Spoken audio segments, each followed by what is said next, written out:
You know what I just thought about as I said, let's go? I'm going to open up the floodgates now for like everybody else on the team. Like everyone's going to be like, Coach, when are you going to have me on the podcast? Yep, that probably is how it's going to it's have like a going little Montalbano, like, we could talk about girls. No, man, thank you for coming on. This is Thank you. Yeah. I'm excited to do this because I wanted to wait until after you graduated, obviously. But for those that don't know, this is Antonio Muyco the fourth. What a lofty title. Yep. I had the esteemed pleasure of coaching you at Affton High School's wrestling team. And what's funny about our relationship is it goes back multiple generations. So your mother was actually my English teacher when I went to Affton. And then fast forward, then I become your wrestling coach. So now what I want is when my daughter's in high school, you got to be her wrestling coach. You know, I mean, I've always wanted to coach, so maybe in the future, like something like that, because, you know, you do it, my dad does it, and I just have a great, you know, honor to you guys coaching. Well, if you did coach, what would you want to coach? Football, baseball, wrestling? I would try to coach all three if I could. I just love sports in general. Like, even when I was working Kickaroos and, like, I coach my little brother's flag football team I used to, I just love mentoring, too, kind of little kids, especially about football or something I like to do, so. I think it's a great call. I said this so many times on the podcast. I didn't realize it at the time. I always thought that I could do the most amount of good through, like, business. Like, if I can employ people, if I can provide a service at, like, a discount or something that I'm kind of, like, adding to society. I never really thought about coaching, to be completely honest with you. And then when I came back to work Afton tournament, I try to do that every year. But during the COVID, it was, like, really weird. So after COVID, I was like, hey, do you guys need help? And they said, yeah. So I came down to work the event. And then I saw that you guys, like young team, I think this would have been your sophomore year. That's when I came in halfway through your sophomore year. I just noticed that, like, I was like, man, like the team has changed a lot. Like the curriculum, the status of this has changed a lot. And that's when I talked to Ford about it. And I was like, do you guys need help or anything like that? He's like, if you want to come, please, we'd love it. It was also interesting because I had to do like a full federal background check, fingerprints, all this other stuff, which I actually like that they're taking that kind of security. It's a good precaution. It's a good precaution to take, but you don't want just anybody walking into a high school these days, which is kind of sad to say, but it's the truth. Yeah, especially with kids, and you know that now that girls wrestling's a thing more too. I know. You don't want just random people. Can I say one thing? Yeah, I might get a lot of flack for this. There's a lot of. I have seen some coaches towards the female wrestlers. I've seen it too. Dude, it's weird. It's weird. It's weird. It's like, weird. We're not saying like Affton High School, but like other schools. Like when we go to tournaments. And I would never name the schools because I don't know the interpersonal relationships and all this stuff. I don't know if they know each other from like way back in the day, right? But I don't know, dude. No, but like when we go to tournaments and stuff like that, like some of the other schools, yeah, I agree with you. I agree with you 100%. Do you think it's crazy for me to say that I think that the girls wrestling team needs a girls coach? No. I mean, it just depends, but like I feel like it's better. It's an intimate sport. Yeah, that's what I'm saying. You're touching, you're grabbing, you know what I mean? That's not saying men can't do it. Yeah. But if I had a preference, if like my daughter was wrestling and I had a preference, girl I would rather want a girl coach. And I feel like you could be more personable too if coach is a girl. You mean like connect more? Connect more. Depends because, you know, let's say the girl doesn't have like a father figure at the home, then maybe a male coach is actually like well, that's what I think she needs. I like that, you know, I guess our team, but I think most teams, it's not like we have a boys and girls, different practices. Yeah. I think it helps out like that you practice at the same time, you work in with each other, and like, sure, there should be a girls and boys head coach, but like, at the end of the day, you're all coaching each other. You know that actually came up when we moved to the cafeteria for the wrestling practices. We were discussing like separating either JV and varsity or separating girls and boys. And I was the one who was like, no, like we all need to be in the same room. Builds camaraderie, but also like structurally, efficiently. I don't have to repeat myself multiple times. Why would I go into this room? Okay, guys, here's how you do this move. And then I have to go into this room and repeat the exact same thing I just said. And moreover, wrestling is different from other sports where it's like iron sharpens iron. So like I don't want to separate Tony. I was about to say you get used to being the nail. Yes, and they'll make you be the hammer because if when I was in high school, if you would have told Esmond, like, Esmond, you can only wrestle with the other really good wrestlers and Ariane has to wrestle with the crappy wrestlers, I would have never gotten good. Yeah. I had to get my ass whooped a couple times to be like, okay, maybe I'm not the shit. You know what I mean? Yeah. Just wanted to take a second to pause the action and just tell you guys, thank you so much for consuming our content. Easy Talk is a passion project. This podcast is just a bunch of like-minded people coming together to produce some cool stuff and talk to some cool people. One of the things I would very much appreciate is if you could possibly like the video or subscribe to the channel, just because it helps us in the algorithm and ultimately to grow, to get more exposure to everybody, including ourselves, and ultimately just make a better product. Take a second, I'd greatly appreciate it, and on with the show. So it's humbling. It's good for like efficiency, camaraderie. I only see benefits in having everybody on the mats at one time. No, it's good, especially because like, I remember when I was a freshman, I was about 500 wrestler. You know, it was my first year wrestling. And like we had a senior that was actually pretty big, Alex Fisher. He went to state one time and used to beat the shit out of me. Yeah. And that just realized, A, I needed to work harder, and B, that I wasn't the shit. And it made me realize, like, fuck, I do need to work harder. And it's good. You need to, like, because it makes you level up almost. So Yeah. Well, I mean, it humbles you too. yeah. Which is exactly what I needed at that age. Because we were talking off the record, and you have a little brother named Evan. And I was telling you how, like, your little brother actually reminds me a lot of me, because I was like that little shit. Like, Yeah. good kid, don't get me wrong, good kid, but ego, you know what I mean? Yeah. And I was telling you that I was like, dude, when I was in high school, I was like, you know, I was mouthy, I would talk a lot of shit, and then wrestling season would come around, and I would shut up, because I was also a 500 wrestler. My freshman year was also my first year wrestling. Yeah. And I never had anybody like force me into wrestling, which is actually separate from you though, because your dad, I don't even think you wanted to wrestle, right? Your dad was like, no, you're wrestling. So, I mean, obviously Coach Ford has been wrestling, the head wrestling coach at Affton for a long time. And my dad was like, Coach Ford needs wrestlers, because like it was coming out of COVID. They almost didn't have a wrestling team after COVID. They had 4 wrestlers on the team. Jeez. He's like, you're athletic. It'll make you better. You need to do it. And I was like, fuck. I do not want to wrestle. It wasn't a negotiation. I don't want to get into that singlet, you know, and do all that. And especially after like the first week of practice, because like those first couple of weeks before you actually start competing, it sucks because it's just practice, you know. And I was like, Dad, I'm quitting. I'm fucking quitting wrestling. Yeah. I don't care. And he's like, no, you're not. I'm sorry. It's not an option. Non-negotiable? Non-negotiable. You're not quitting. You started it. You're finishing it. And I was like, but I didn't even choose to start it. I don't care. And he's like, no, you're finishing it. What's the difference between a democracy and a dictatorship? Yes. Right there. He always, and that's when I was younger. That's the funniest. That's funny you say that. He always used to say that. This is a dictatorship. I'm sorry. Oh, because he was the father. Yeah. Like, we're not negotiating. Yes. That's hilarious that he would say that. Yeah. Also because he's a social studies teacher, so it was funny to him for him to say that. Just 'cause. I have zero relationship with your father. Your mother was my English teacher, and your father was a teacher when I was in high school. But I didn't have him for social studies. I had Richard Puller. Yeah. Dick Puller. Yeah, don't laugh. Don't laugh. But your mom was my English teacher, and I'll tell you what, dude. I am 32 years old, and I still don't know if I can look your mom in the eyes. Like, I'm just like, hi, Angie, how's it going? Like, it's hilarious how, like, there are certain people. By the way, Devon is another person, like Coach Ford. I don't know what it is about these people. I don't know if it's like respect, reverence. I don't know. Or maybe the fact that like your mom was close to mine, like they were friends. Yeah. You know what I mean? So maybe it's like, I don't know. But dude, in their presence, I feel like I turn right back into a teenager. It's hilarious how that happens. Really? Yeah. It doesn't happen with like anywhere else in life. Yeah. Not even with my own dad. I'll be talking to my dad. I'm like, Dad, relax. You know what I mean? But then I'm like in front of Devon, and I'm like, whatever you want to do, Coach. Yeah, that's how I feel right now with Coach Ford. So I mean, I bet you it won't change in I don't think it will. how many years, because you know, just the amount of respect I have for him. But like, my mom in general, yeah, I mean, I hear all about that about my mom, how stern she was, especially when she was a younger teacher.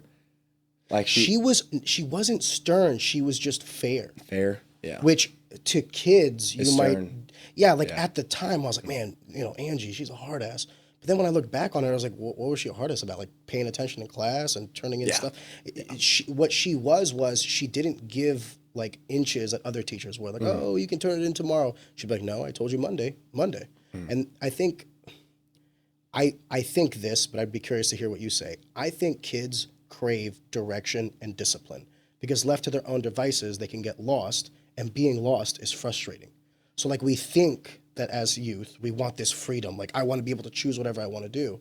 But then when you see other people like on a path and they're really progressing, you start to think to yourself like, oh my God, did I make the wrong choices? Like, I want a mentor. I want someone older than me, wiser than me, that has made the mistakes to kind of show me the way, so to speak. The tough part is finding someone to do that adequately. Like, I was blessed. I had Ford. I had Shu. I had your mom as a teacher. I had other teachers. You know what I mean? Some people aren't blessed. They don't have the coaches. They don't have the teachers. They don't have any of these things. But they might not have the parents. No, I mean, that first, like, couple points there, I think it's, like, really important that you said you find those people, and I think that's why you should be involved in school. Yes. When you get involved in school and sports and all the athletics, clubs, you'll find coaches that care, because the coaches, they don't get paid shit. So they want to be there in the first place, and they want to help you. So I think that's probably where you find these good people, especially at Affton. All the coaches are awesome. When you say that, it's funny. I never thought about it this way, but like it's the first foray into networking. Yeah. School. Yeah. Going to school, going to class, the way you present yourself in class, to your peers, to the subordinates, and also to the teachers. It's like the way you carry yourself is your networking. Yeah. That's funny. I never thought about it until you just said, like, participating in school allows you the circumstances to be in proximity to these people that then could be the mentor, the coach, the what have you. Exactly. And when you say that, it also makes a lot of sense for the people that don't participate in school. Because then when we go on to the latter half, or not latter half, but like, you know, the kids that tend to have a little bit of a reluctancy to go to school or don't necessarily like the education program, what have you, there's usually a correlation to what I was saying earlier. Yeah. No real direction. They're just kind of left to their own devices and they're making poor choices. No. Yeah. I mean, in the moment, I mean, especially now, like even when I look back, I guess I just graduated high school, but like a lot of the teachers that I thought were hard asses just wanted the best for me. Yeah. And like it really was the bare minimum. Pay attention, turn your shit on in time. Bro, did I ever tell you that I almost got kicked out for the first week I coached? Because like I don't want to say the names of the kids, but I made a couple kids cry. And I think what it was like there was like a delta between like what I thought the standard was and what the previous standard was. Yeah. And it wasn't that I was trying to be like overtly mean or anything. It was just like, this is like my norm. And it was at first, like I remember Devon called me. He's like, hey, like you can't yell at the kids. You can't like push them too hard. And I told him, I was like, hey, like what are we doing here? Yeah. Like if you're telling me like I can't do this, that, or the other, then I don't want to do it. Like if I can't do it my way, if I can't do it the way I think is the proper way, then what are we doing this for? Like if you just want a daycare person, hire someone at the school. You don't need me. Yeah. So luckily for me, the kids, you guys, like over the course of time, I think it took a little bit for you guys to understand that I was also there for right reasons, right? Yeah. And I think, I don't know. I mean, maybe you can. It was just a fundamental culture shift and a culture shock for some of the people in the room when you came, because it was like, we're doing it this way and it's going to be hard because this isn't hard. I mean, this isn't not hard. This is not easy. Yeah. It's going to be really fucking hard. And if you don't do it correctly, you could go out there and get hurt.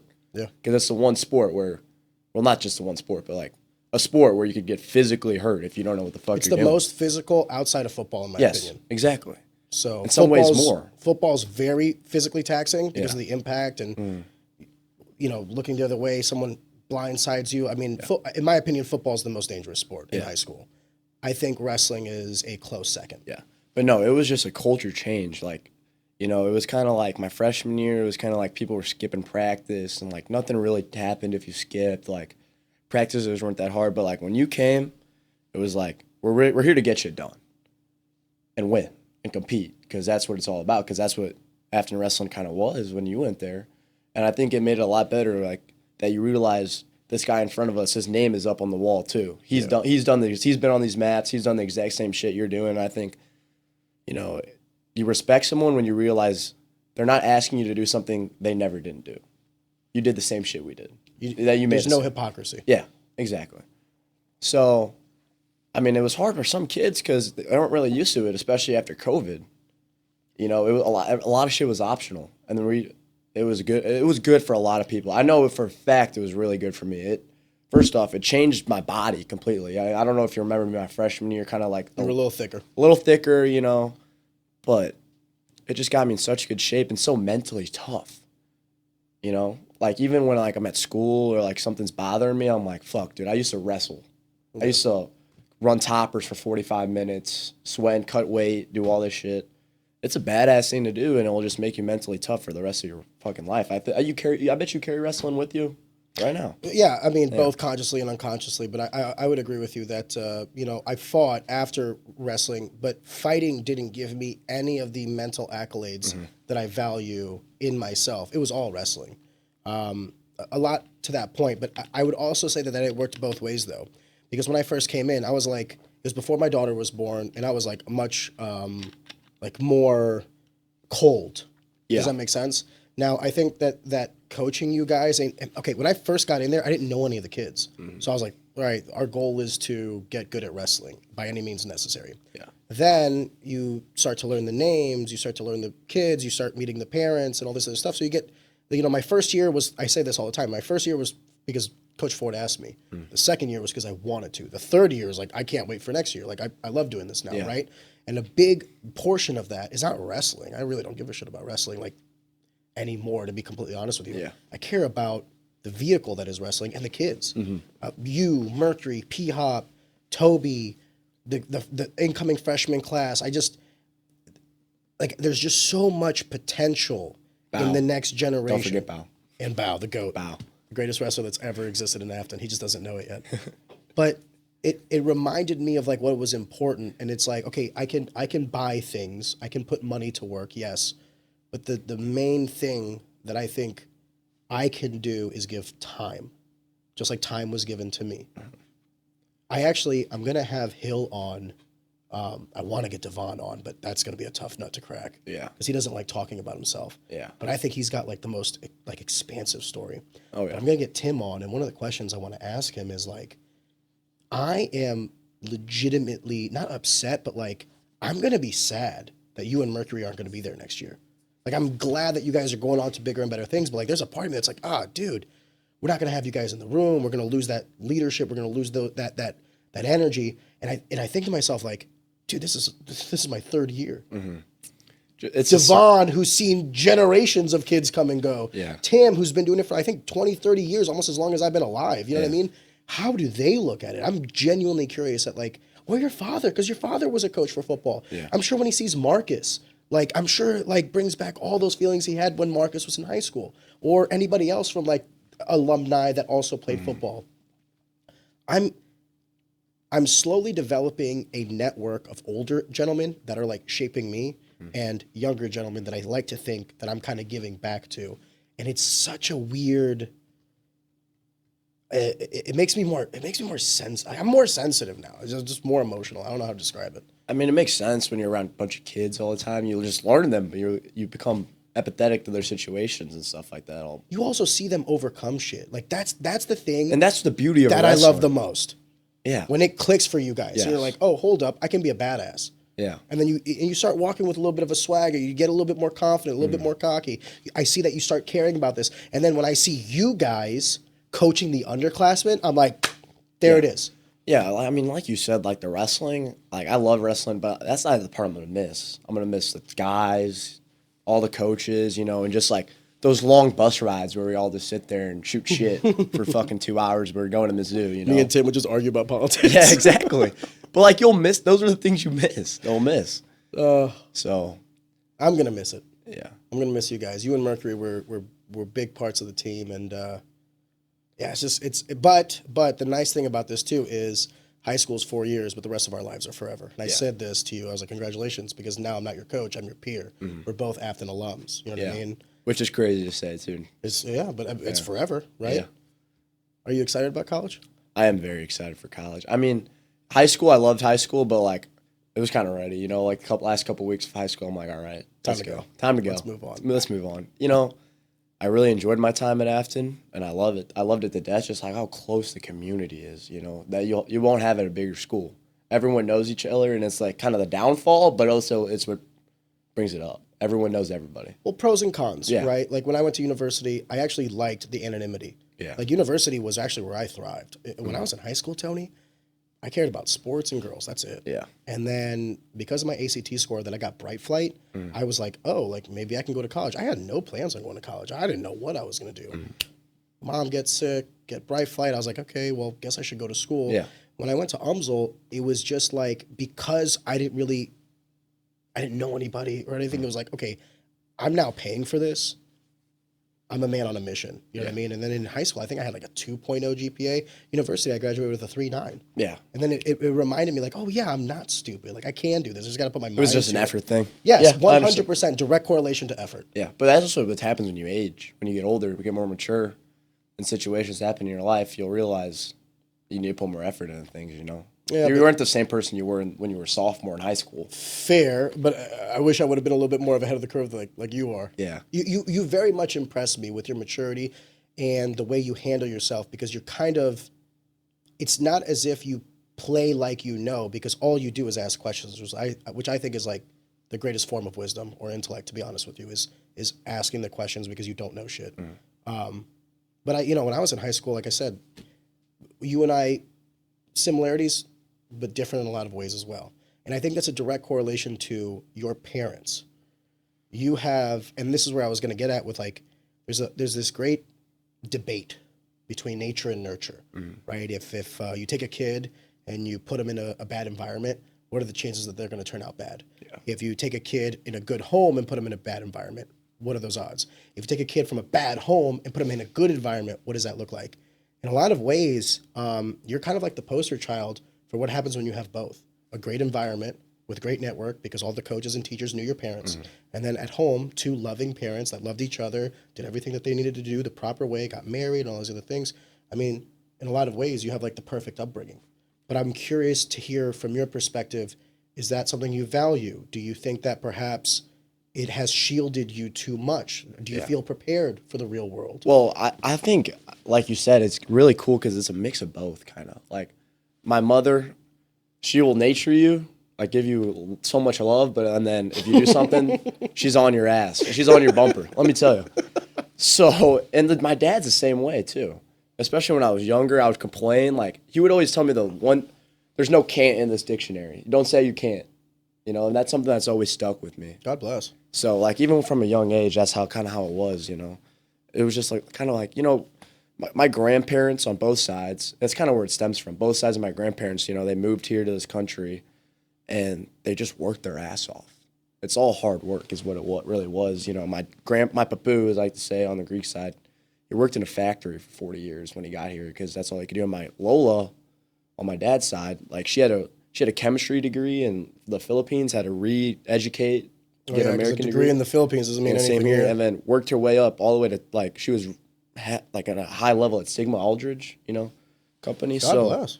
Yeah, like starting from the bottom up. So, like, I think from them it started. My parents, it started from my grandparents too. Like, how they saw how hard they worked, like assimilating to this country, and like nothing was handed to them really. Yeah, it's interesting that you bring up the fact that like I was kind of only pinpointing it to the direct legacy of your parents, and then you're taking it to the next level of like, yeah, but then they learned it from somebody. Yeah, and you're absolutely right. It was great. Like my dad sometimes when I was younger would take me to like the apartment they lived in, like when they first moved here. It was probably half the size of the studio, and he's like, never forget, like this could happen, but like look where you are now, So it's just hard work was really what they saw from their parents, and they kind of just brought it down to us. And I can't imagine that. Like my papu is what I like to say is probably one of my biggest influences too, just because he's prevalent in your life. Oh yeah, God bless. I go over to my grandparents almost once a week, so they live in Affton. That was nice about it. They lived in Affton, so like when I was younger, I would get dropped off there in the morning and like take the bus from their house to school. So they've always been a really big part of my life. You bringing up the proximity is actually very keen because I'll give you a little bit of a synopsis into our situation. I say situation, but yeah. So on my side of the family, we don't have a lot of family. Like my mom died. It was my brother, my mom, and dad. My mom passed, so I just have my dad and my brother. My brother doesn't want kids. I don't even know if he wants to get married. So like his path is different. Yeah. My father obviously still kicking, but never remarried or anything like that. So like on my side of the family, it's like the Three Musketeers, just dad, me, Andy, right? And then on Bruna's side of the family, I mean, she's got a brother, two sisters, and then they all have kids. So two kids, and then we have one kid. So like, I mean, it's a big family, and it's such a weird, like, I didn't realize I was missing something like that in my family until I got married, and then I kind of got like adopted by them, right? But I cannot explain to you how valuable it is for kids to be surrounded by other kids who are also their family. Well, that's also what I meant to also bring up. Like, my family's huge. Yeah. And we're all so close. Like, we have a group chat called the Crazy Fucking Greeks. We text in every day. They're always saying some shit. And, you know, but, like, yeah, I have cousins on both sides that are very close to my age. And, like, that's the other thing. Even my aunts and uncles are a big part of that, too. Like, they're, like, almost my second Do they all parents. live here in St. Louis? Yeah, for the most part. I have a aunt that lives in Columbia, but she's around. Hour and a half drive, yeah. But like that's the other thing. They're like my second parents too. So it's not just my. I mean, I give my parents so much credit, but like also my aunts and uncles. Yeah. They're my second parents. They used to give me a little smack around too when I would act up. So Well, that's what I was gonna say was because Yeah. like whenever I'm not around, so our daycare is Bruno's mom. yeah. I don't take my kid Well, to that's what I daycare. did. My grandparents or my Watched daycare you. when I was. Have you ever heard the quote, "It takes a village"? Yeah. Dude, it does. It really did. It really does. I think that is something that is missing from today's American culture is this importance of family and yes. not just family but proximity. So like I have family in Minnesota, in Florida, and I try my hardest to stay close with them, and we do a decent job. Yeah. But by no means would we be as close.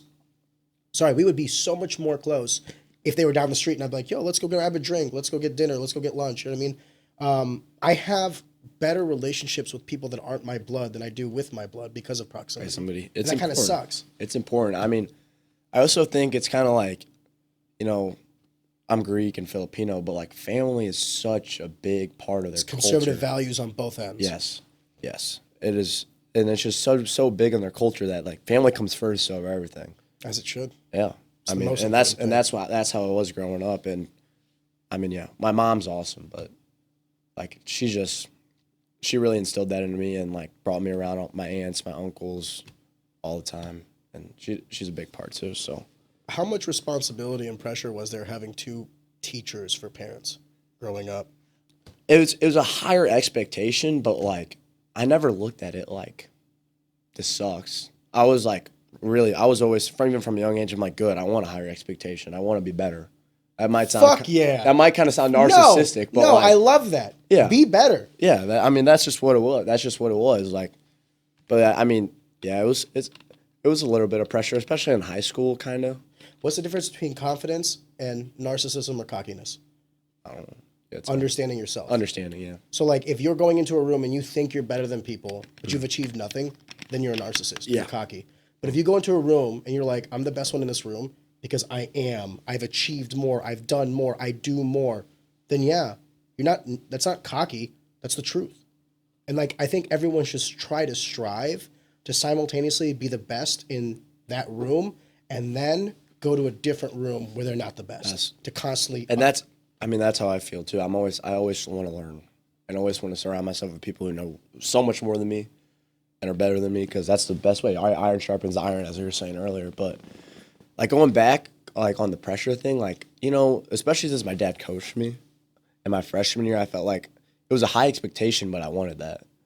And my dad really did a good job of like nothing was really ever handed to me. He made me work twice as hard as everyone else. Was there still the opinion that you Yes. were? Yeah, I'm sure. I mean, but like You're the quarterback, so, and the coach is your dad. yeah, so it's but like, I never gave a shit though, because I knew what it was, and I knew that like he made me work twice as hard as everyone else. I would have to stay after and throw, lift more, do all these type of things, and he coached me harder than everyone else too. And I bet you if you from the outside looking in, I bet you people would say that, but like ask the football team, they would probably say nah. no, Tony earned it. Yeah, because they were there when he would scream at me, yell at me, way harder than anyone else. Because that's how it had to be. Do you felt like sometimes that line between coach and father was ever blurred? No, I mean not really. He did He a do a really good job of He did a separating. really good job. I mean, we had a rule where like we couldn't like after a game or something, we would go home. We wouldn't talk about it for 24 hours. like we would sleep on it and wake Yeah. up and be fine in the morning. Like I'm not gonna lie to you and say we didn't have arguments about it because we did. You know, like about like why aren't we doing this and this, blah blah blah. oh, you're questioning him? Yeah, like some stuff like that. And he's like, "Shut the fuck up!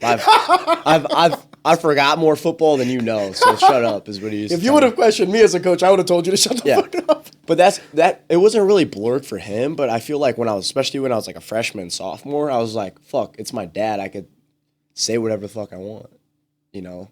But just because you can doesn't mean you should. Exactly. But that's something I learned Yeah. when I was. Well, brother learned it way younger than I did. Yeah.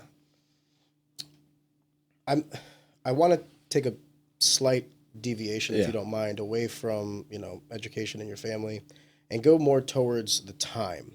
Because one of the things that I find fascinating about your generation is the amount of resources that you guys have available to you at any given time that my generation just fundamentally did not have in terms of just information. So like when I was a kid, MySpace, like one of the first social medias were just becoming a thing. And then the biggest thing about MySpace was like you could post a picture and someone could like your picture. You know what I mean? Right now, you guys live in a digital age where you have a supercomputer at your hand. I have no idea how you guys like don't just cheat on every test. And like I have no idea how education even functions at this point because, let's say you do a math course on the Pythagorean theorem or you're studying slope. Dude, I can just YouTube this shit. Why do I need Polaconis in front of me? I can just watch this on a 6-minute YouTube. All right, give me the homework. Yeah. What is education like now in the year of our Lord 2025? So kind of like so I think like the YouTube part works for some people, but a lot of people it doesn't. Like during COVID, when we had online classes, we were sitting there on Zooms, the expectation was just so low first off. So that's part of it. But like personally, I can't learn like that. I like being with my teacher and like being personable with my teacher. Like going back to Polaconis, he's hilarious. And math, he's always cracking jokes, and that's what you need. But like the technology in the times, I mean, I use it as a tool. But like I know a lot of kids that will just sit on ChatGPT and just answer all the questions. So it's a slippery slope. It's a slippery slope. There's pros and cons too, because I think using AI is also smart. It is the next big tool. It is. But there's pros and cons to it, especially with the critical thinking part. I agree. Some people lose that, but that's why I think it's important to always read and learn so you gather some of that critical thinking. But you also have to realize that this is a tool and I shouldn't be reliant on it. It's something people need to start figuring out. It should amplify me, not subject. Yes. Fun fact, Polaconis was also my math teacher in high school. Fun. Yeah. So that's another last one past. Tim was my social studies teacher. Mandy Smith was my civics teacher when I was in high school. Anyway, sorry. I agree with what you're saying. I think in a lot of ways the cell phone has diminished the social skills of my generation. That is 100% true. My generation, I think I don't think it ever I think it started with my generation and probably only got worse because social media only got better with the algorithm and everything. Yeah. So I remember when I was in high school, the older kids, like my brother graduated 2008, I graduated 2011, but like the older kids were like so social and personable and they knew nonverbal cues and all that stuff.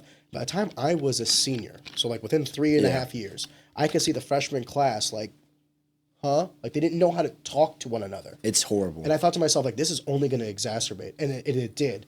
But now, artificial intelligence, the ability for your phone to answer all the questions you need, you bring up that word critical thinking, or that, I guess 2 words, sorry, critical thinking. Yeah.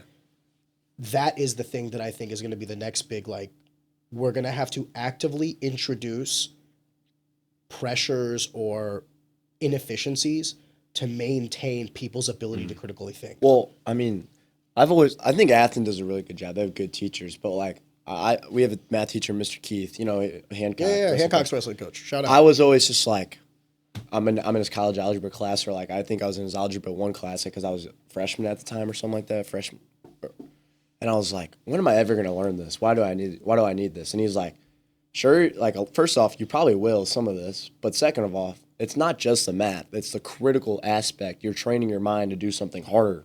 Learning how to learn. And that's what it's important. And that's what people are missing in parts of it. But okay, but here's my retort to that, though. So, agreed. But there are multiple ways to learn how to learn.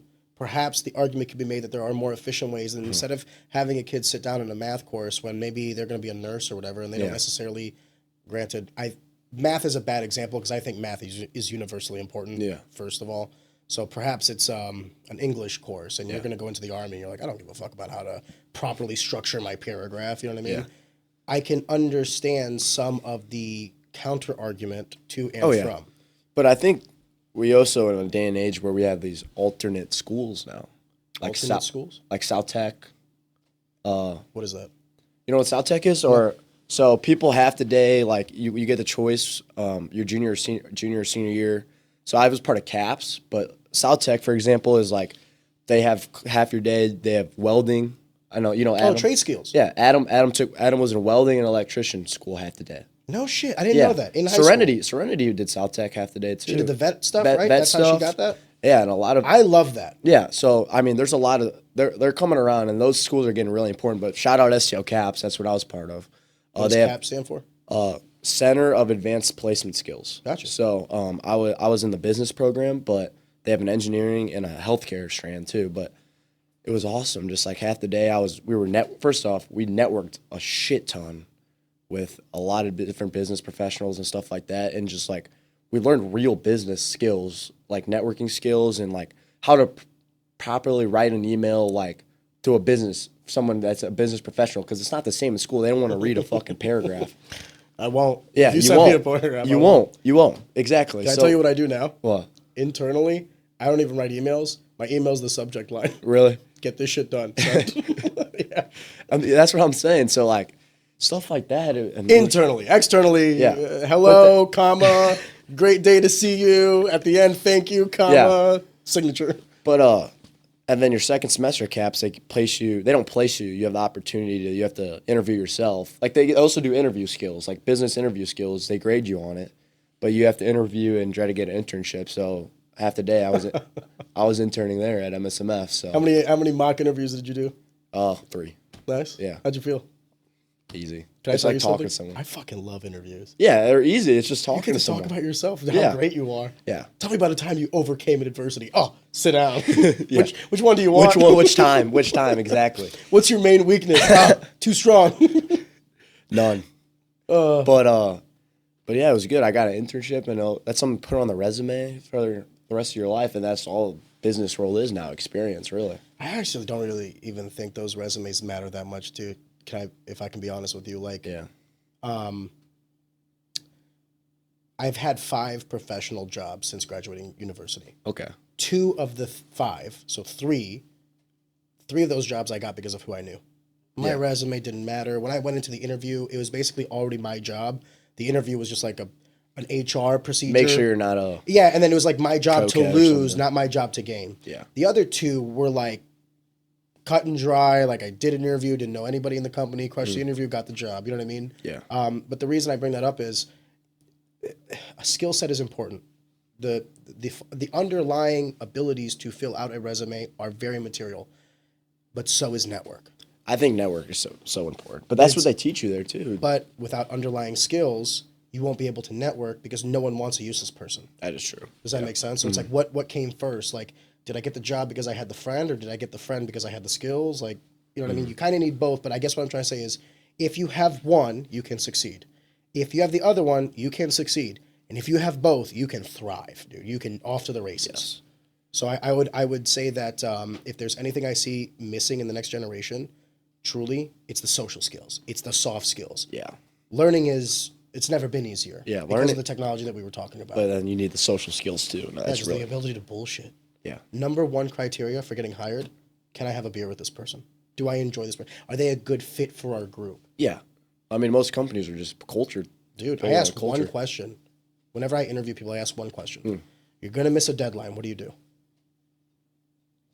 Ask for help, probably. Good. Yeah. Why?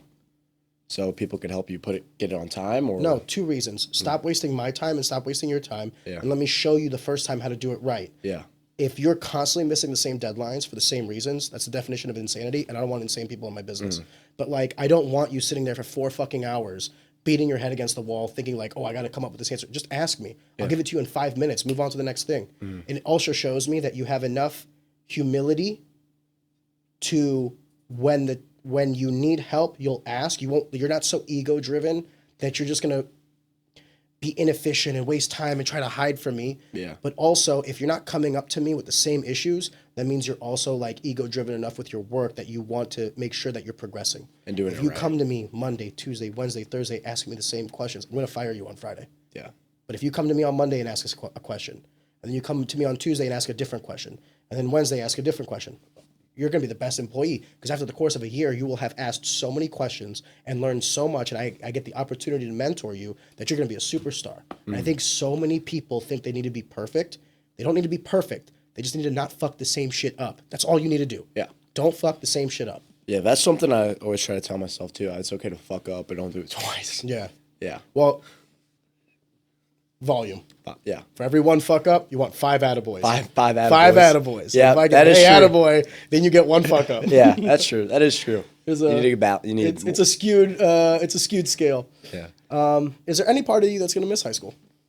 Yes, I will. I'll miss the camaraderie of it. That's what I think I'll miss. I've probably said that word like 3 times already, but it's okay. No, like I'll really just miss, like being with my guys and just like hanging out. I sound like such a bro right now. But no, that's really what I'll miss, like shooting the shit with the wrestlers in the wrestling room or like at tournaments, shooting the shit before football, baseball games, practices, just fucking off, having such a fun time. And that's really what I'll miss about it. It's more the people. Are you gonna miss the proximity to your dad Monday through Friday? I like to say no. Probably I will. We're gonna edit that. Yeah. It'll be like the mouth will say no, and then I'll have him say yes. Yes. Yes.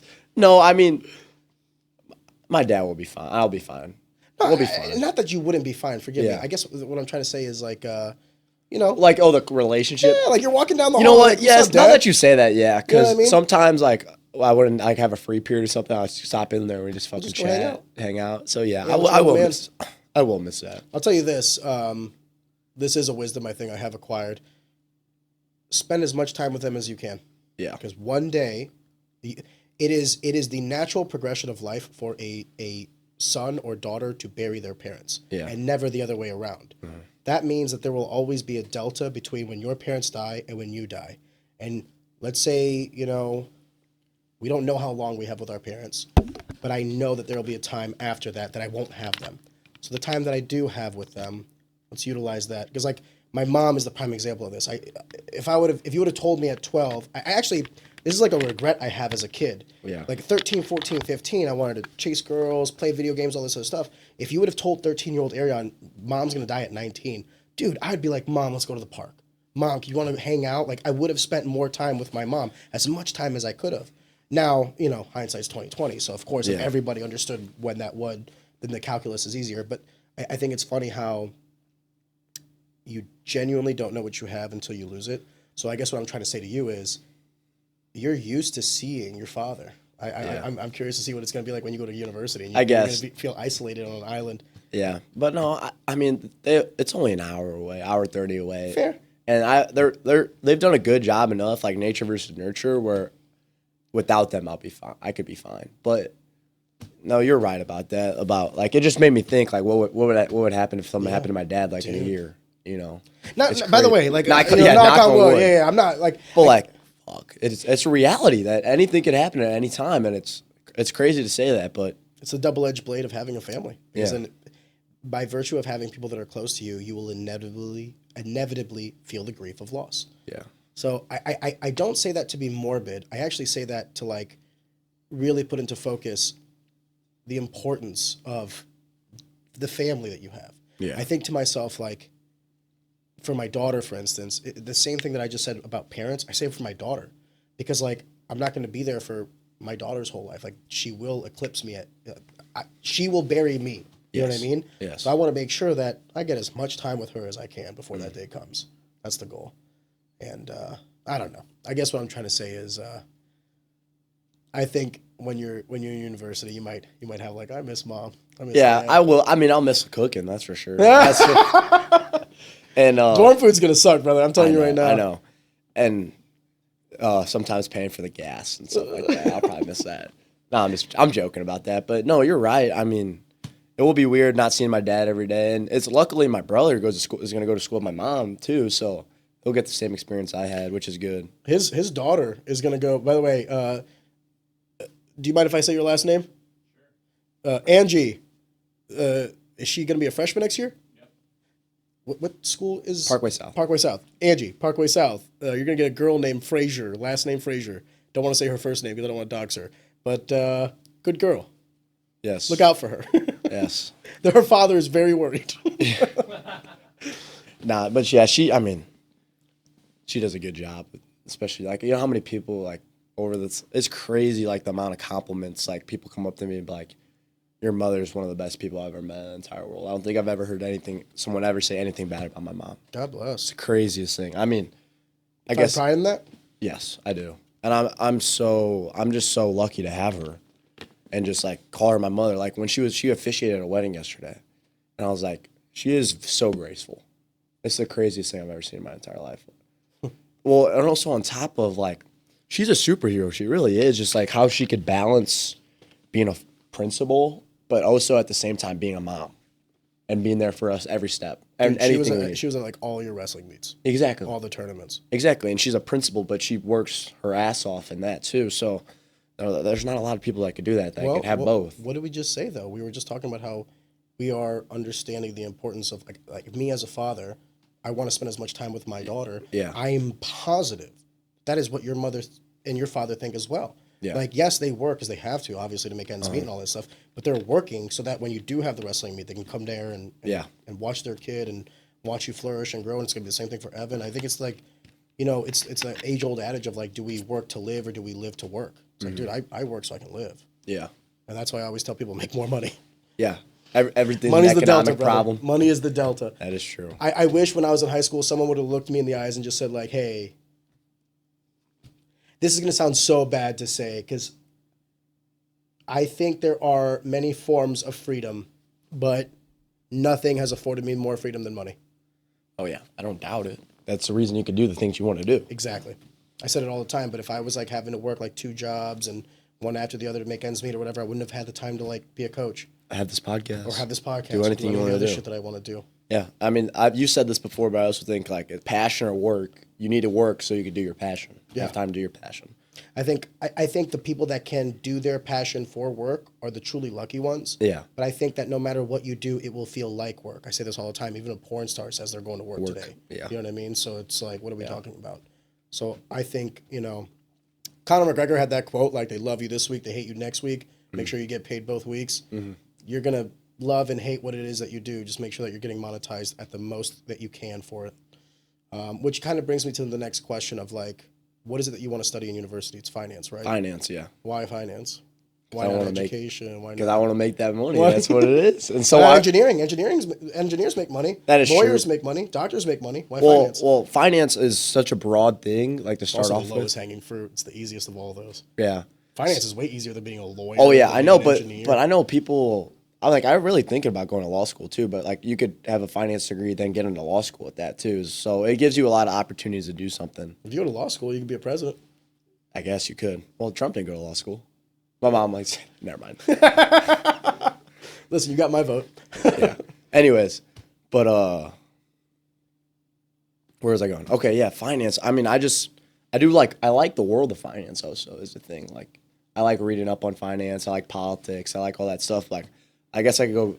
My passion, like, I wouldn't say my passion's politics, but I like reading up on that stuff. But like, Well, they're intertwined. yeah, Policies and politics will always affect the markets. The yeah. markets will always affect politics and policies. So for you to educate yourself on both ensures that you're an educated investor. yeah, If you're investing in a company and not understanding how a policy or a piece of legislation affects that industry, then you're an idiot. You have to be learning. Yeah. It's no choice.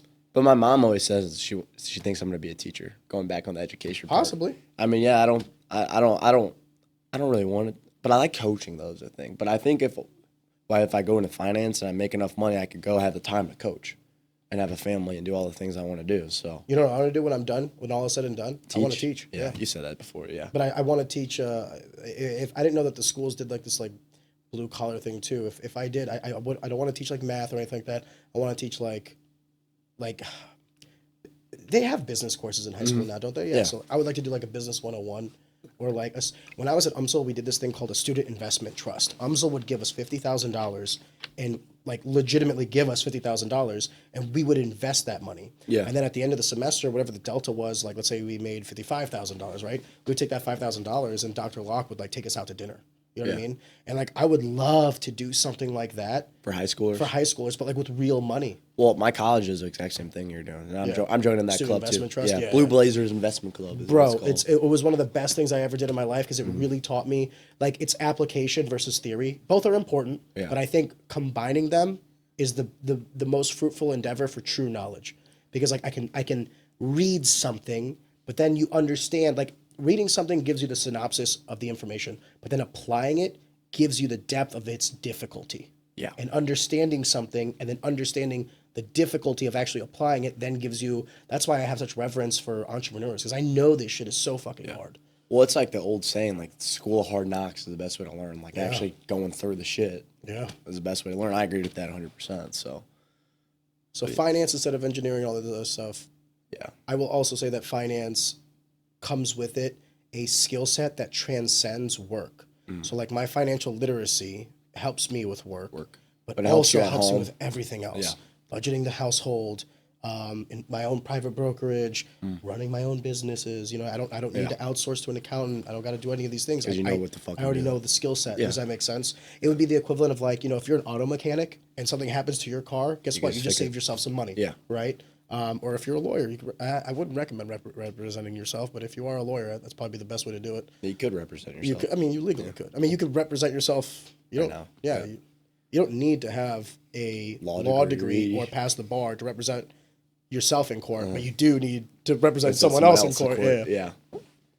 The other thing I wanted to discuss in brief was the culmination of your tenure, moving on to this next stage of your life. The emotions that you're feeling. Is it excitement? Is it nervous? Is it fear? Where are you at right now? Well, right now it's excitement, but it's also a combination of like this shit's getting real. Yeah. It's getting real. I need to really lock in is what I like to tell myself because like I don't want to be a loser. You know, I want to get a What's big a loser to you? No girlfriend, no kid. No, wait. Well, no, like I mean, like loser, and like you'll have no girlfriend, no kids, you have no There's money. a bunch of like incels who are like, what? I'm not a loser. But I'm serious. But like, I guess in my, you're not really a loser. Everyone, different strokes for different folks. That's why I asked. Listen, but this is your answer. In my eyes, like if I and say I'm 28 years old, right? Fast forward, I don't have a good job. I don't have a girlfriend or a wife that are planning or having kids, you know, and having my own home. That's all I want. Yeah. So These are the metrics for success for you. yes, Partner, job, kids, house, yeah, and kids. yeah, God bless. Kids is a big one. yeah. I would actually agree with a lot of those points. I think kids even comes first. That's what in my eyes. That's always my goal. I really want to find a partner, and well, I have a partner right now, and in the future, hopefully, that's my goal to have kids. Well, you can always make more money. You can always get a better job. But you can always buy another house. Yeah. But you can't always have kids. Yeah, If there's anything I wish, I think I've told you this before, and I'll say it again. I wish I would have had like a mentor when I was younger. I have mentors now, and it's very fruitful for me. But I wish I would have had someone older than me when I was younger to be like, hey, this is what it means to be like a man. And I would have saved myself a lot of time. Maybe me and Bruno would have met a little, like we would have committed to each other a little earlier. Yeah. Because like now I'll tell you, like, you know, we have Adriana, thank God, but like I want to have more kids. And it's just like, you know, I want to fundamentally do things and I want to have more kids and I want to buy this and that. And it's just like, dude, I feel like we have a window of like maybe 3 or 4 more years. But if we would have done this when we were like 24, I wouldn't feel like this this pressure with time. To go right. Yeah, Go I wish right. like right out of college, like we would have kind of like started pursuing one another instead of like 3 or 4 years after college, you know?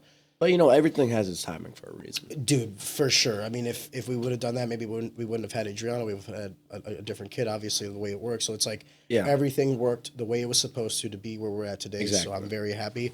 I guess I'm just saying, like, if there's a piece of advice I would give to people, it's like, you know, if you have that partner and the roadblock or the hurdle, the mental hurdle that you have is like, I need to have the job, I need to have this, I need to have that. If you have the right partner, you're going to get everything else. And you'll figure it the fuck out. Commit, settle down, start building that fort together. Yeah. I really wish someone would have told me that instead of like, you know, what I thought was being a man. And Anyway, a lot of mistakes in my youth. So if there's any advice I give you, definitely don't have kids too young, right? Yeah. But like get the education. Once you get that first job locked down, even if you don't have the house, get an apartment. Yeah. You know what I mean? Build that wealth together. Whatever it is that she's doing, just make sure that you guys are on the same path. Like you guys are in It's a in team. agreement. It's a Yes. real partnership Yes. is what it is. It's like, it's not me and you, it's us. yes, It's us. We're in this shit together. especially when you have a kid, brother. Yeah. Oh my God. I thought I loved and appreciated my wife, and then she had our child, and I was like, oh my It grew. God. Dude, It it's grew. like you just have like this abundance of like, you know, like I almost feel like I would just want to tell her thank you all the time. Like, thank you for carrying this kid. Because like once you also see what a woman goes through to have a kid, bro, all I did was deliver the package. Then I just waited for that thing to cook in the oven for 9 months. She's the one that had to like, Go through. oh my God. Yeah. So, and then the beauty of her is like, she did that. She went through that. And then she's like, I want more kids. I'm like, okay, thank God. Because like, dude, if you would have put me through that, I'm like, Yep. taking my talents to South Beach, I'm retiring. LeBron. But no, it's the most beautiful thing in the world, I think. It is. And that's like God, like knock on wood, that's what I want in the future, you know.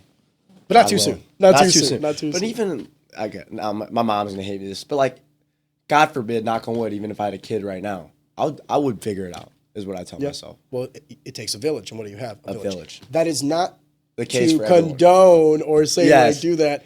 Yeah. No, but that's a big thing because I am pro-choice because I don't think the government has anything to do with our bodies. Yeah. However, if you asked me personally, like Ariane, would you ever want your lady to get an abortion? I would say no. Mm-hmm. I value life. And I think it's the most, if you don't cater and protect the youngest and the meekest among us, that's a reflection of you as a society, truthfully. So No, I would agree with you that 100%. I wish more people understood that having a kid is not the end of your life. Like it is a monumental task. Yeah. Revere it and respect it for what it is. Mm-hmm. But it is not like, I don't like how people look at it as like, oh, you had a kid? Like, what are your life is over? It's like, dude, my life began with Adriana. I think the best thing of like the best saying of what life is, like, leave something better than you found it. Yeah.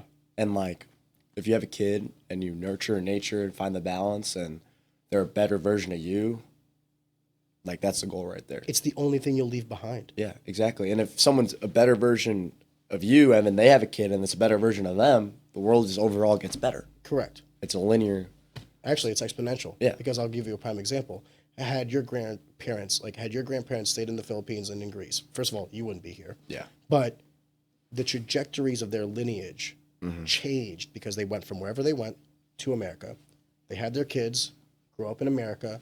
They had fundamentally better lives. And then they had you. And then the resources and the abundance that you have now is fundamentally different than if you would have been born in the Philippines or in Greece, right? It's like, it's not linear because it's not like we went from 1 to 2. Yeah. It's exponential because you went from 1 to 2 to 4. Now your kids might go 8. Yeah. And that's the beauty. That is true. Yeah. Well, also, I guess I didn't leave the story justice, but my dad also came from the Philippines. That just made me think. But my dad moved from the Philippines. He wasn't born in America? Yeah, no. He moved here when he was 12 too, and that's part of it. Like, Oh, so he's a first generation. yeah, yeah. I remember when I was in high school and your dad used to come down to the English room to talk to Angie. That's fucking. And hilarious. I never really thought about it. I was young, you know what I mean? Yeah. I was like, damn, they're pretty friendly. Yeah, I didn't realize your dad was macking. yeah. Well, God bless. what year did you have though? My mom. I had your mom 2009 because I was a sophomore. They would have been married by then. I think they were getting married. I I didn't know. They got married in 05. Were they already married? Yeah, they were married in 05. I was born in 2006. So. Well, then it makes sense why he was macking. That was his wife.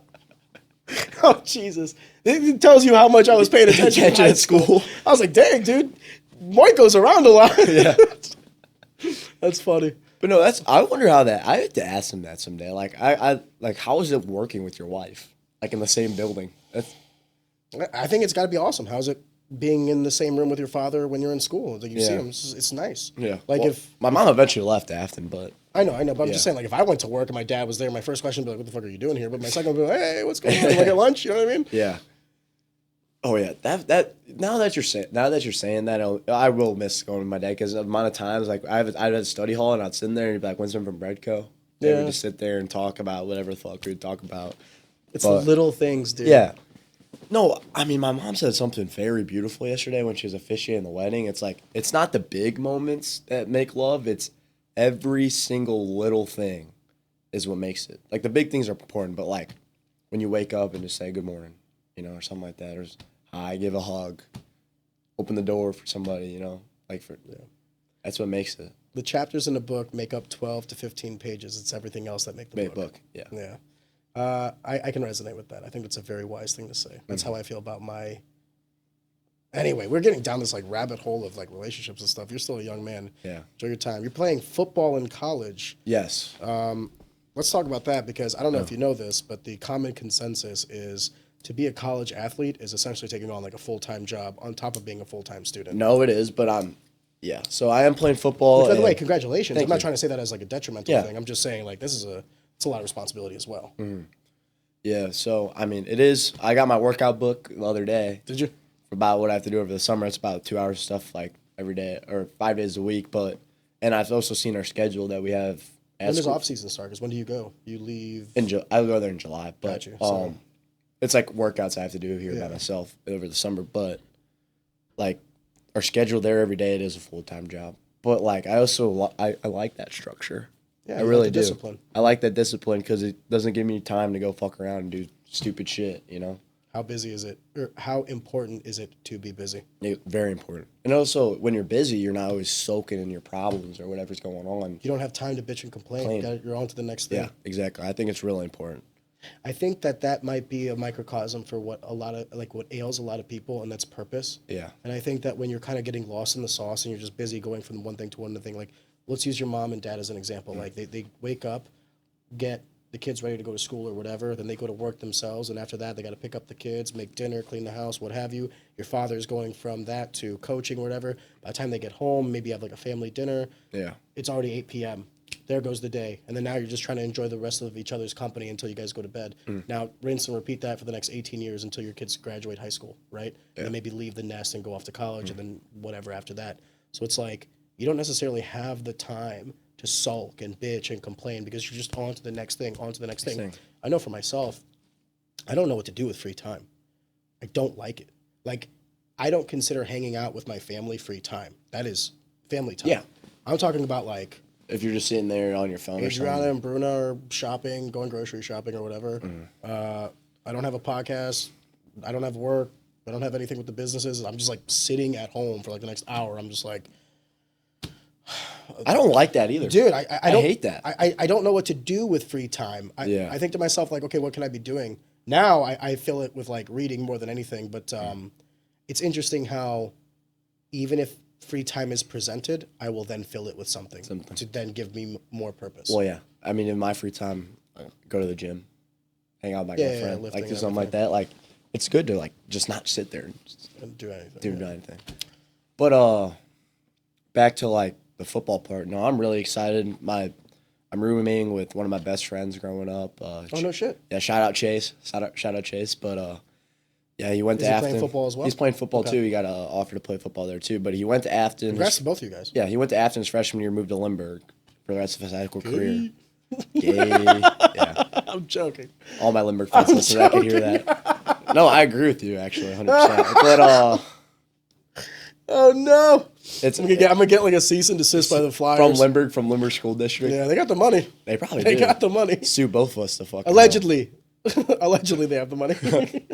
But no, yeah, I'm really excited just because I also got to be with one of my best friends and we're gonna live together and You guys gonna dorm together? yeah, You guys get to choose that? yeah, Oh, nice. especially they want you to be with the football player. Well, that makes sense. Yeah, so because you're on the same schedule. Share the curriculum and all Wake that up stuff. because I mean, imagine being with like a random student and you're waking up at 5 a.m. like and you're waking them up every day. It'd be hot. I'd probably Stay hard. Waking up to David Goggins. That's what it's gonna be like, probably. But No, dude. I just want to say that personally, how much I enjoyed having you. Like I said earlier in the conversation, kids like you, Mercury, Patrick, Toby, Wow. We were talking earlier about like how the coaches can have an impact on the kids, but also the kids can have an impact on the coaches, and not just the kids, but like also the parents. You know what I mean? Yeah. I'll actually tell you something that I kind of regret. So your father invited me to your graduation through text, and I was like on the fence about going, and I'll explain why. You can tell me if I'm an idiot or not. Oh, like our graduation. Yeah, the shift? actual Yeah. actual graduation. And he's like, hey, you know, if you want, like, it's at 7 p.m. on Friday if you want to go. And I was like on the fence. I was like, I want to go. I want to be there. And I want to see you guys walk down and grab your diplomas. But I'm like, they're not my kids though. Like, this is weird. Like, I'm not a part of the family. I'm not like, you know what I mean, one of those things. So like, I was kind of like hyper focused on like, this is your moment. Like, I shouldn't be like in the stands kind of thing. And then afterwards I talked to Tim because I was like, hey, what are you doing? He's like, are you going out tonight? Like to graduation? And I was like, nah, I'm not going to go. He's like, I was hoping to see you. We're going to have a lot of people there. I was like, damn it. I messed up. I'll tell you. I overthought it. I think you definitely overthought that one because I mean it's a big ass arena, yeah. dude. We used to do it in the auditorium. I know it was the first year they changed it. They moved it there, but no, I would have loved if you were there. To be honest with you, I should have been there. Yeah, and I bet you like all the other seniors that wrestled too would have loved to see you, like Mercury. Yeah, and after that, it was cool because I graduated and my family went out to dinner to Putt Shack right there in the Foundry, just like because it's so close, get something to eat. But also all the teachers went there too. Oh, I messed up. I know. Yeah, Dr. So Smith. Dr. Smith was there. Don't talk about Dr. Smith. Yeah. Hill was there too. So yeah. Dude, when we were in high school, everyone had like the biggest crush on Mandy. Everyone. Really? Dude. I guess, yeah. And even to this day, like I can't even look at her in the eyes. I'm like, hi, Mandy. Like, how's it going? I feel like every time she says hi to me, I revert back to a teenager. She told me the nicest thing the other day too. Like, about you? Yeah, just like she's so nice too. But Dude, like, she's a gem. I know. Hill, Ford, your mom, Yeah. Mandy. You don't know Dolores. Dolores is also No, a I gem. know. Oh, you know D? Okay. Yeah, she was best friend. Yeah. Well, my dad's best friends though at school. Like ever since I've grown up. Out gems. There. Yeah. But yeah, she was like, it's just so crazy because she has a son that's almost kind of relatively my age. He goes to Oakville, but we were just like, it's so crazy. I remember you guys were just like, playing in our backyard. Yeah. It's crazy that you guys are kind of growing up. And I feel it's like, it's kind of surreal for you, but I was putting myself in their shoes. I'm like, it's probably surreal for them too, my parents. Bro, it goes just by like so that. fast. Yeah. My daughter's almost 3 years old, and I think to myself, I genuinely feel like we just had her. Yeah. And I was like flipping through my phone, especially now with phones, like, 1 year, 2 years or whatever, and it'll bring it up to you. And I'll think to myself, like, holy shit, that's right. We were supposed to have 2 under 2. Yeah. That's the goal. Like me and Bruno were like, we want 2 kids, like back to back. And like, I was like, we have time. Dude, my daughter's about to be 3. So I don't even know. Like, not only do we not do 2 under 2, we might not do 2 under 4. You know what I mean? Like based on time. And I'm just like, where does the time go? When I was younger, I just felt like the days were longer. I don't know if it goes back to that thing about staying busy. So because You're so busy you have so nowadays. much purpose, the days kind of escape you. Yeah. Then you do miss, to what your mom was saying, the little things, the good mornings, the good nights, the how was your day, the small talk while dinner's getting ready, all these other things. And then that becomes the norm. And then before you know it, it's been 5 years. And you're like, oh my God, like, it kind of scares me. Really? Yeah, because it's dawning on me. Life is simultaneously the longest thing we will do, so I don't want to you know what I mean? But it feels like it's getting faster. When I was younger, it felt slower. Now it feels like it's picking so up. slow, but wow. From your perspective, I could see that, especially with the daughter. It's just like, stop growing. You know? Not stop growing, it's just... But like, you want to cherish the time you have with her as much as you can. Yeah, before you know it, you want it to be infinite. before you know it, she's 18 like me, graduating, telling going me to I'm school. an idiot. Dad, shut up. You don't know what you're talking about. Yeah. I was hip once. I was cool. Fuck, that's probably how my parents feel too. I was hip once. That's cool. I heard the story about how your mom used to smoke cigarettes back in when she was in high school, but she had to like sneak around and do it. Oh yeah, This is back when, you know what I mean? Back in the day. I'm like, yeah, that's crazy to me. Also, that like your parents were also just high schoolers. Like my mom used to just like go smoke cigarettes and stuff. I'm like, Mom, what the hell? Bro, in high school, I have done so much stuff that Bruno will be like, "Are you ever gonna talk to our daughter about this?" I go, "Nope, nope." As far as my daughter is concerned, yeah, dude. Like as far as my daughter is concerned, I was straight and narrow the whole way through. Really? I don't want to tell her like, when I was your age, I was an idiot. I don't want to say that. I want to say like, when I was your age, wish I would have had a little bit more direction. When I was your age, I wish I would have had more mentors or something like that. I wish I would have listened to my parents more. I really do. Yeah. I don't know, dude. I don't know.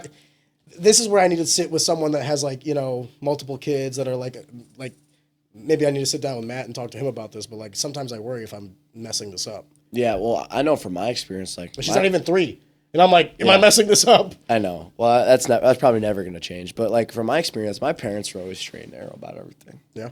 Yeah, because I think honesty is the best policy when it comes to stuff like that. It's the greatest form of disinfectant. Yeah. So they're always straight and narrow about everything, from the talk, from when I was a young age. Yeah. Oh, Jesus. I know, yeah. I never had that with my parents. Really? No. Really? My mom walked in and said, like, if I get a girl pregnant, I'm dead to her. That was the talk. She's like, I already know how this works. If you get a girl pregnant, don't come home. Dude, my mom had it with me. It was the craziest part about it. My dad didn't want it. My dad was like, I don't want to talk to him about that. So Your mom did? Oh, yeah. no. But like looking back, I'm thankful for it. Yeah. And then I was like, It needs to be done. yeah, I was like, Bruna's going to do it for our daughter, but it needs to be done. No, it needs to be done, but like, if we have a son, I'll do it for him. Yeah. I'm not talking to my daughter about sex. that's exactly. In fact, if I even hear my daughter talking about sex, I might fucking It's lose also my shit. different, daughter. Dude, it's a girl. It's so different. Yeah. Here's the other thing. She's like 3, and like whenever like there's like a cute boy around, like she's already like, who's that? And I was like, no, God, my heart. There was like a small part of me that was like, if you're gay, it's not the worst thing in the world. Oh no. I've always told you the funniest thing you got to do though is like your first date or like when your daughter brings home a boy, just have all your fights playing, all your old fights playing. No, on I told you what I'm TV. gonna do. I'm gonna shake his hand and be like, hey, have fun, be safe. Everything you do to her tonight, I'm gonna do to you. What, Mr. Zek? Everything you do to her, you hold her hand, I'm gonna hold your hand. You give her a kiss, I'll give you a smooch. Really? You put that anywhere? From a guy's perspective, like meeting your girlfriend's dad for the first time is top 10 scariest feelings in the world. I'm not gonna lie. My girlfriend's dad is one of the greatest people I know, like hardworking, wise. Like he's a great dude, awesome. But like it took him a second. Are they Bosnian? Well, she's Croatian, but she's Croatian, sorry. she's American. Yeah, but like they have like the Balkan roots. Yeah, but he's a very hardworking dude, very old fashioned. So like, but like it took him a second to warm up. But like after that, ever since that, it's been like he loves me to death. I love him. I'll always go talk to him. But I still don't know if Bruna's dad likes me. Really. I think he likes me. Really? You think But I think there are some times where he's like, what the... I will agree with you that there's sometimes I bet you he's probably like, what the fuck are you doing? Who the fuck is this kid? So I don't know. I don't know if like I will ever. I think he's happy that she's happy. Oh. I think he That's what I think it is for. Yeah. For I don't think he likes me. I think he likes that I make her happy. If that makes sense. Really? Yeah. Okay. I'm pretty sure he's like, this guy's got tattoos, talks a lot of shit. Why are you with him? Yeah. It makes me go, why are you with me? I got lucky. Yeah. Dude, I before we put a cap on it, is there anything you want to talk about before we call it quits? I mean, I'm just really like, I don't know. I'm really thankful for you. I'm That's thankful something for I you, want to dude. say is like This has been fun. past couple of years, like you were really a good mentor to me, and it's just awesome to have you around, seeing you and stuff. So you mean a lot to me. You really do. More than you know. So Likewise, I never thought this would be one of the outcomes of coaching, but I'm so glad it is. Yeah. If that makes sense. Mm-hmm. And more importantly, and I've told you guys this time and time again, it now only becomes more beneficial for both of us, because what's going to happen is you're going to start coming into your own. You're going to start becoming your own man, your own network, your own value, and then what's going to happen is it'll stop being like this like top down thing, and it'll start to like equalize a little bit more. Yeah. And my greatest hope is that one day, you come to me when you're like 25, 26, and you're like, I'm thinking about starting a business. I want to do this, that, or the other. Yeah. And then we're not discussing this as like, me giving you advice. We're discussing this as peers. Yeah. Well, did you do your pro forma? Do you have a P&L? Who's your target market? Do you want to do a sole proprietorship or do you want to have partners? I cannot wait for those days. Or maybe, one day if, you need a job and I'm like, come work with me. You know what I mean? Yeah. Like, who knows what the future holds? Yeah. I'm so excited for it though. And I'm just really thankful for you. You're like a mix between like an older brother I never had and a dad. Like a second dad, you know what I'm saying? It's great. That's a big. Because I'm the oldest. I'm an older brother, and I could give it to my brother. But dude, your parents gave it to me. I honestly feel like I had so many people pour into me that it's the natural conclusion to pour into others. And if I do it right, the way they did it right, then you, when it comes time for you, you will also feel this calling to pour into others in whatever way it is. Maybe it's coaching. Maybe it's through being a great father, whatever that is. Maybe you're a freaking scoutmaster. I don't know what the future holds, right? But if we do it right, we will leave it better than we found it. And then everyone else the next generation will carry that torch and they'll feel like they have a duty to respond in kind if we do it right. Anyway, brother, thank you so much. Thank you.